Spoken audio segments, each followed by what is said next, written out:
Hey there, everybody. Last night I did a burn of some of the wood chips and things that I was discussing in another video. I'll put a link to that up here. And um, it is now the next morning when I have some light to show you guys things, and I haven't interacted with this at all except to take that top layer of wood chips that I'm going to discuss a little later on off of the top. And so I figured I'd show you guys the burn, and then we're gonna cut to me pulling it out and further soaking it and showing you how we're doing that, and maybe inspire you guys to do some of the same. So I hope that's interesting, and I hope you'll stick around. Once it gets started, it's really cranking away. We have the occasional puffs of smoke, but those tend to resolve themselves rather quickly. And it's usually a matter of finding the piece that is burning too fast, although it's all really going, and adding a little bit more to try and tamp that down. But that's the stage we're at right now. I feel like the losses to smoke would be similar for a pit burn. It's been about 25 minutes, and we have a good base of coals, and we've added the majority, if not all, of the large pieces we had prepped. You can see the last of the additions in the middle right there. This vessel is small enough that the additions of additional material to keep the oxygen down and away from the active fire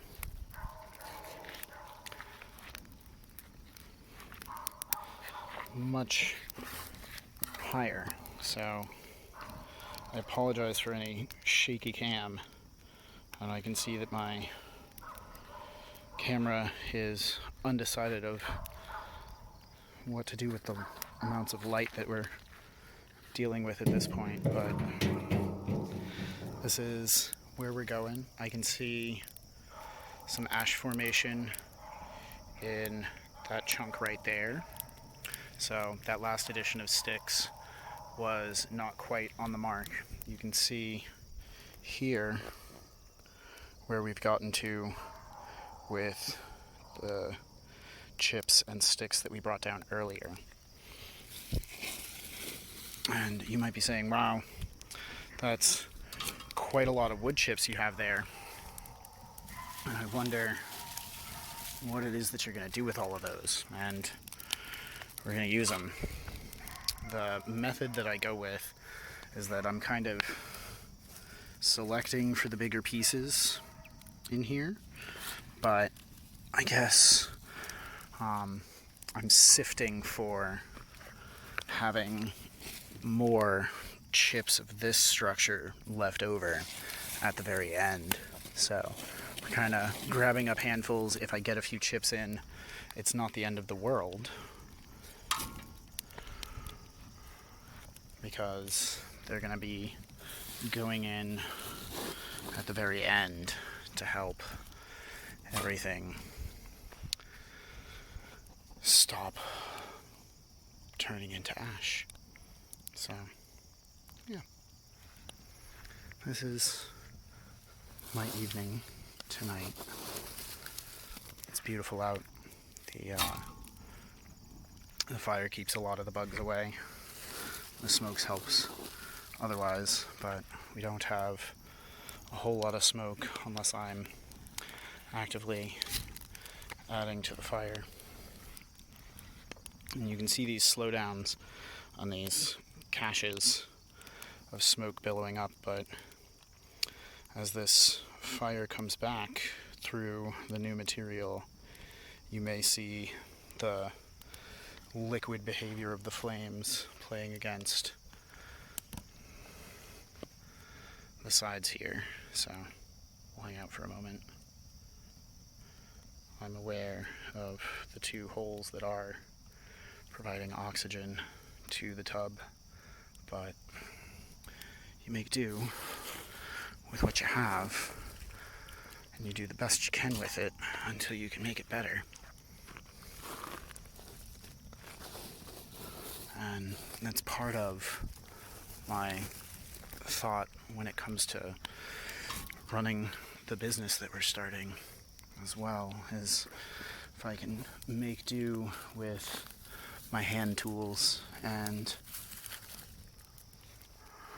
my time investments until the business buys something, that's far more preferable to me than entering into some kind of debt structure or payment plan or things of those nature. The phone's getting hot again because I'm very close to the fire.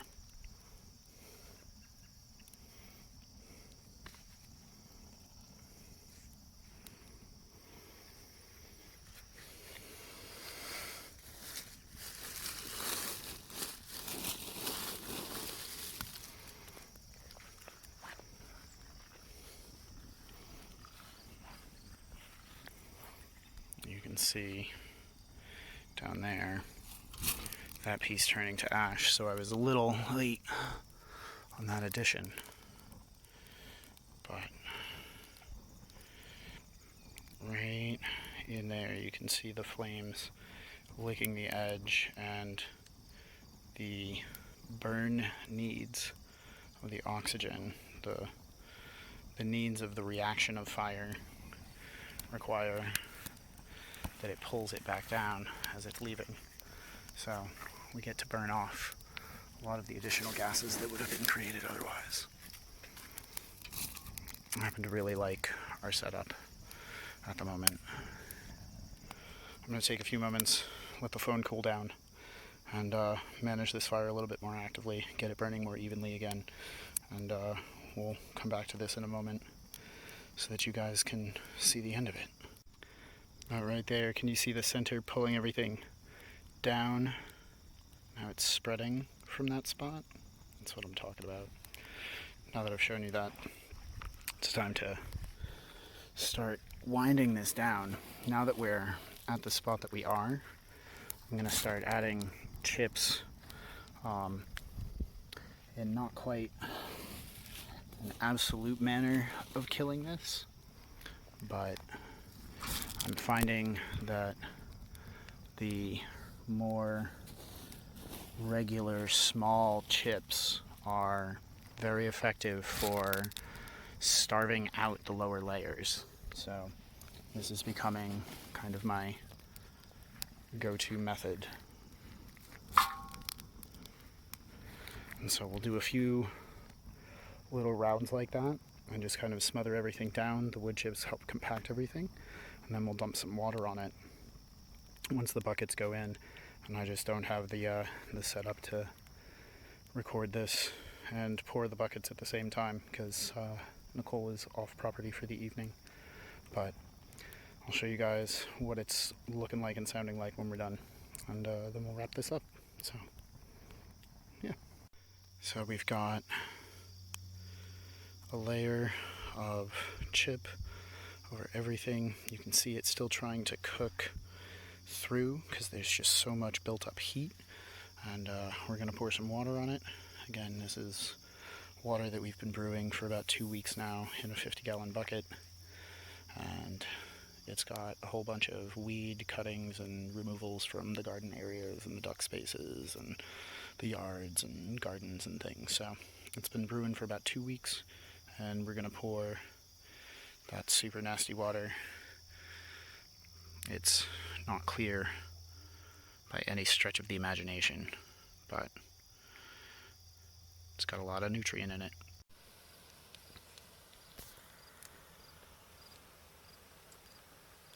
That's steam escaping. You can occasionally hear some pings from the charcoals being explosively expanded by the water being introduced.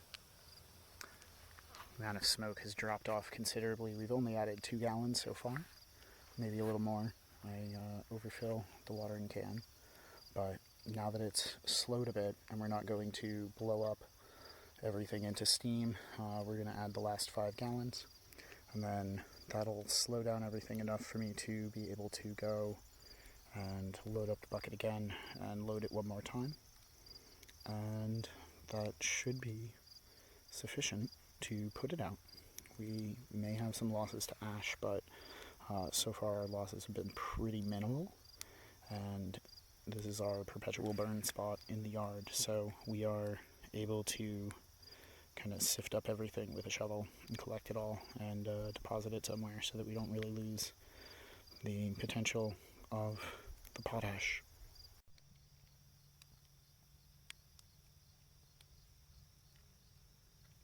I hear the tiniest bit of crackling, but there is so much material on here and so little airspace down there that we should be able to come over here and grab my masher, and we'll just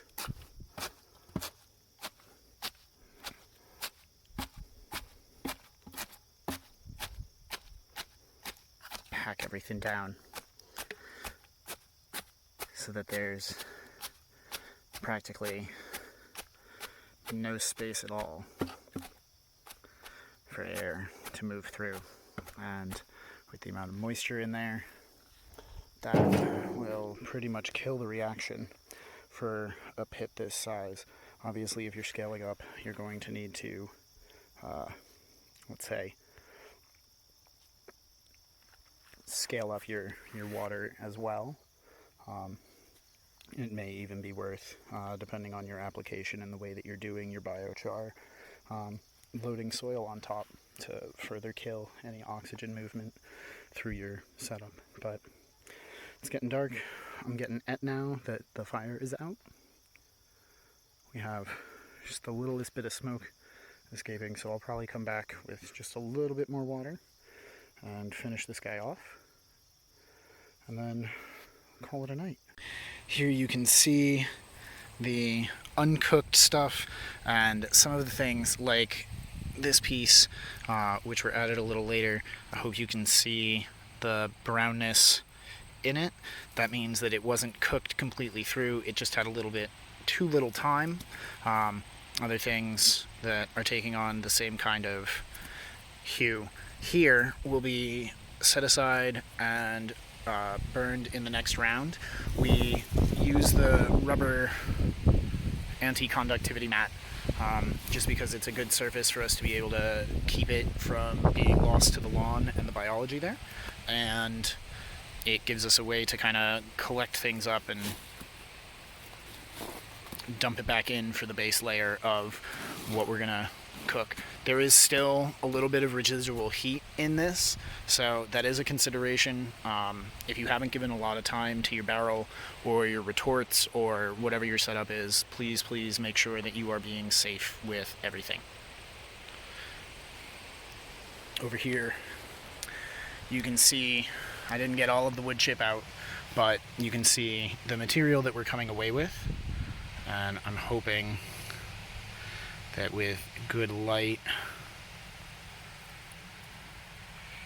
you can see some of the structure in there. I am remiss, I don't have a microscope to put this under, but I hope that that's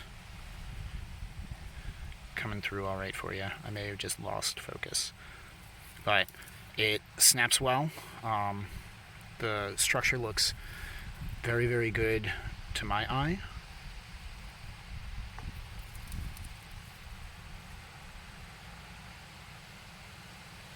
And so we're gonna move forward. I'll dump this out. I do not really a lot of heat. This guy might be a better encapsulation, and something this thick, just bam, and you can see the incredible structure. If we were to expose this to a microscope and view it, there would be hundreds of thousands of tiny little pores and crevices that snake all through this structure per square millimeter. So tons of pore space, lots of available niche space for microbiology. Make some char. It's great. All right, I'm gonna hand the camera camera off to Nicole. We're going to dump this out and we're going to keep it moving. So we're still in the process of pulling out some of the unburnt stuff, but now that it's in here,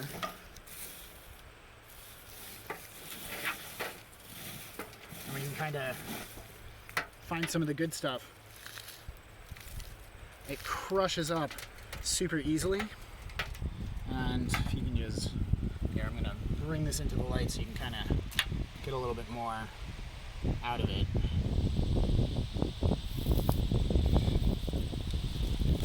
And then when I add it back in, the wind's picking up again, but it makes this kind of like bits of glass falling on themselves kind of sound. It changes if you quench with a high degree of water like we have, but the finer and finer you get this, the more you'll hear that sound. If you hear large thunks and things, it's likely that you have unfinished material. I can tell right away that this guy is not cooked. So we'll get rid of some of these bigger pieces. They can go through the burn process again, but other ones like this have some outer char, and if you aren't being closely attentive, you may miss it. I don't think it really impacts things in the long run, but you won't have the same biophysical properties like you would in something that's just chipping, breaking apart like it's nothing, because that's just the carbon structure being broken apart. And so it breaks up super quick, and then all we're going to do is come in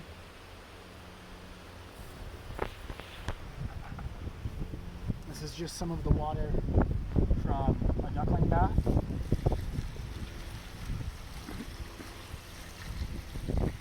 You don't have to use this, you can use compost tea, or you can use any kind of nutrient-rich water. Maybe you have a pond that is your overflow catchment on your property, and it's over nitrified or something like that, stagnant even. All of that microbiology is going to colonize these tiny little cracks and crevices and things, and that's what's going to really charge up the power and the potency of these carbon matrices. So I just come in, we're very high tech here, because my masher from earlier in the video, and we're just doing another little break up and mashing, trying to get everything well saturated, and this can just sit there for some time. We'll come out and stir it again later, make sure that everything's making good contact, and then it can be distributed amongst the gardens or dried a bit to bring back some more absorbency and adsorbency, and we can use it to further smell proof the duck runs and all of those areas as well. So yeah, we're pretty much done here. I'm gonna go to another project, and this can sit and be a passive way for us to store nutrient, cache it for the gardens where to redistribute it, and our plants will thank us for that available biocapacity. So yeah, till next time, thanks for watching. Happy charring.